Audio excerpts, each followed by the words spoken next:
And that's another part of working with others. Like we are love. Yeah. You know, we love, and that's a good thing, but love can be painful. Yeah. Right. And so having those expectations and falling in love with other people can be a dangerous place, but that's okay. If you're solid in your program and you know what your message is and you know what your program is, then you can do that stuff and not go back to the things that destroy you. You can just be uncomfortable for a while, which is fine. Great. Be uncomfortable for a while. Move on. Like find somebody else to help and walk them through the process that you walked through. Right. That's all. When we talk about sponsorship in Alcoholics Anonymous or whatever, when I talk about it, a sponsor is a person to walk you through the steps the way that they were walked through the steps. Yeah. Share their experience. Yeah. In the story. Yeah. Right? And we find that that's what helps other people. I'm not a financial advisor. I'm not a relationship coach. I'm not, Marriage counselor. Yeah. Any of that shit. Yeah. A lot of that stuff comes out. Sure. Right. A lot of that stuff gets handled through the process of the 12 steps that I worked.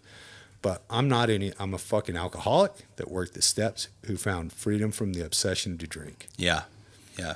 Very well said. And I think that that's the thing is like it's a learning process, right? Like we learn about ourselves. We learn how best to help others. We learn how to maintain those boundaries, how to help while still, preserving our own sobriety, our own sort of recovery through the nature of our language with that individual. Right. Yeah.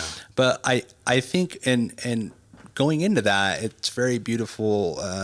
It will lead into the fact that, again, in Alcoholics Anonymous, there's a reason why this is step 12. There's a reason why there's 12 steps. Right. And this is the last one. Yeah. We have to go through 1 through 11 thoroughly in order to be in a position where we can handle taking this step, where we can set those boundaries. Yeah. We can deal with the heartbreak if they go back out, or if we get too close. We can handle all that in a very positive and constructive manner because we've gone through the steps that led up to step 12. Right.